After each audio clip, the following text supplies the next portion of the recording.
So, this time on Vaping with VT6, it's a very special one because, yes, I have the new Subvod kit. Well, it's not quite new, but it's new to me, so hey, there you go. Anyway, so yeah, I got this kit in the light blue, the very, very light blue. Couldn't find it in red or black, but hey, who cares, oh well. And I also got this new pretty RDA, but we'll have to get into that in a whole other episode. So for this one, oh yeah, get right on into it. Open this baby up like you're opening up a Christmas present. Oh, I can just go ahead and you just slide it on out. Look at that. And on the inside, you have your little instruction. You have your little instruction manuals and all that good stuff for your wattages and ohmages and stuff like that. And your nice little instruction kit with pictures. We always love pictures. Gotta have pictures. And a nice little pretty box. So we're gonna get actually into this right after my little credits or whatever, but first, before that, when I come back after that, I will know a whole lot more about this because I'm going to go ahead and spend a day with it. So I will be back right after the credits, and it'll probably be the next day, to be totally honest with you. I will get into the actual details of it and let you guys know all about it. And right after this, I'm going to show you exactly how it works and give you all the specs on it. So there you go. Stay tuned right after this.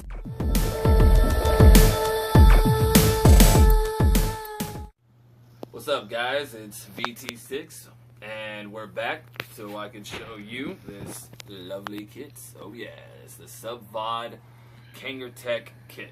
Now, it took me a little bit longer than I had anticipated to do it, and I will explain that right after I show you what comes in it. So, we open up the box, and we have, obviously, you have your Subvod battery, the kangertech Nano. You have your USB cable and your spare Pyrex glass. It does not come with a spare coil, which does kind of suck, but I mean, it's also at a pretty okay price for being a nice little, all-you-need kit. So it's really pretty and nice and everything else. We'll take it out. Put that down.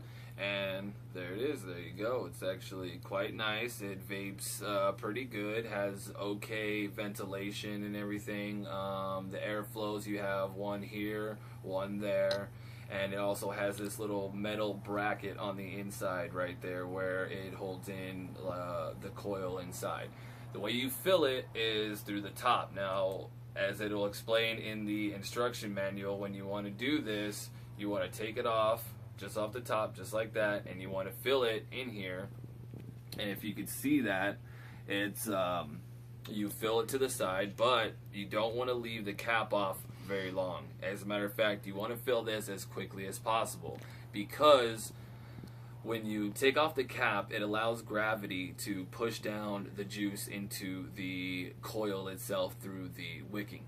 And what that does is give you spit back up in your mouth. So you want to fill it as fast as you possibly can. Now, this is a 1300 mAh battery, 3.7 volt. It reads resistances from 0.4 and above. It's a top fill tank, obviously, like I just showed you. And it's got okay battery life. The 1300 mAh and everything is okay. It's not a true sub-ohm like this one is, like the Aspire CF. This, I will actually just kind of give you guys a little comparison through HIT or whatever. So you get a good, nice little clean, great tasting HIT.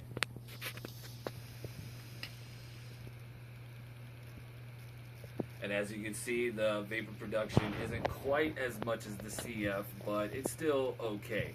This is this right here is really great if you're going from, say, the little crappy stick ones that you pay about $25 for, like the blister kit at Southwest Smokeless, where you get a little extra 10 mil with it or or whatever, and it's okay, but it's definitely not a full-fledged supplement. It's not the Beast, it's not the, you know, anything like that. But for somebody going from cigarettes, you could go from cigarettes straight to this. You could do mouth-to-lung hits on this, and you can do straight-to-lung hits on this. So it's not too bad, honestly. The reason why it took me longer before I wanted to film this was because when I first got it, I started hitting it and everything, and it was just subpar. It was like, I was like, honestly, I think this is a piece of crap. Like, I really didn't think of it. I thought, well, this Subvod kit wasn't even worth the money that I paid for it. But once, the next day, when I fully charged it, it actually turned out to be much better. So when you have this fully charged, you actually get pretty good hits off of it. But when it's starting to die down, it really starts to die down. So I would suggest trying to keep this fully charged almost all the freaking time if you're really doing it. But also, if you're just going from cigarettes to something like this, you don't really need to worry about that. Now, any expert smoker, any expert vapor and stuff like that, you're not going to care about this. This isn't the video for you. This isn't the kit for you. You know, get something else that works much better. But if you're still smoking on the disposable tanks and stuff like that, this is perfect to go from that to this. It's actually really funny because the US version of this is a 3.2 milliliter tank capacity of juice, and the European version is actually only 1.9, which I thought was just hilarious. It's like, you know, why is the European one so much less? It just doesn't really seem like it would make sense unless it's even nanoer than the nano. But whatever, you know, hey, you guys do what you do, you know, on that side. It's international, so I got nothing to do with that. So also with this, you should know, to turn it on, you click this button 5 times and it turns it on, and you will see the bright blue light or whatever. And if you try to put a coil or a tank on here with a resistance below 0.4, it will flash to tell you that it's too low of a resistance. And when the battery starts becoming dead, it'll flash a bunch of times letting you know that, you know, you need to charge it. Other than that though, it really is a pretty good one to switch from that. It's not something I would go and buy for myself personally. Most likely I'll end up trading this or selling this or something like that.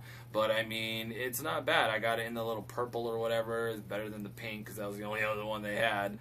So, you know, I'm much happier with the sky blue, trust me.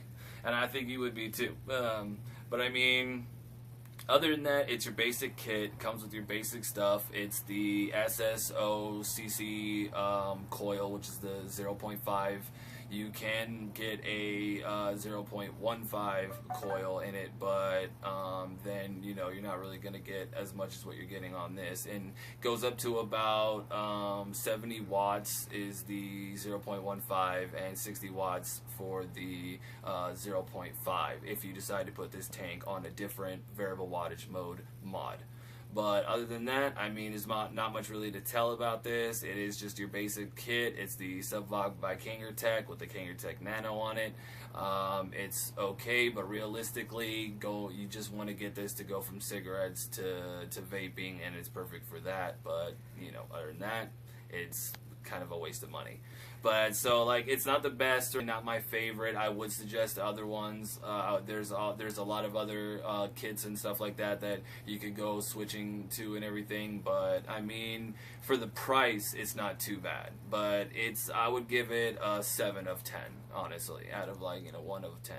So that about wraps it up for me. Stick around, and I will give you guys, beginners, of course, one last little vaping tip.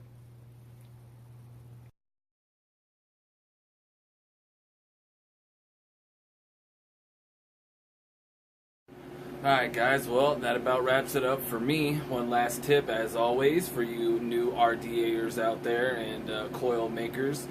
When you are going to get your wire and stuff like that, start simple. Don't try to build the crazy cool coils right off the bat, because unless you're some kind of savant coil making machine and everything, I guarantee you're just going to waste a whole lot of wire. Get yourself some 24 gauge or some 26 gauge, a yard of that, a spool of that, whatever. Make a few cool coils, just normal regular coils and stuff, maybe a couple micro coils, or even get 2 lines of it and just make it a double one or something like that. But do real easy stuff first, get that down, then move on to like a 26 gauge with a 32 gauge, and then do the Clapton. And when you do the Clapton, make sure to go slow and methodical, until you get a rhythm build up and everything, and then you'll start doing it good. Once you can start doing those Claptons and everything like nothing and everything, then move on to the other stuff where you get maybe a couple 24 gauge wires, twist those up, then Clapton that, and if you can start doing that really good, then you're going to be able to start building the really cool coils and stuff. But if you try building that twisted with a Clapton right off the bat, I guarantee you're going to lose. And you're going to waste a whole lot of wire and a whole lot of money and make a whole lot of mistakes. I had to learn the hard way, but at least this way you don't have to. Well, that's it for your friendly neighborhood Vapesta. This is VT6 signing off. I'll catch you guys in the next one.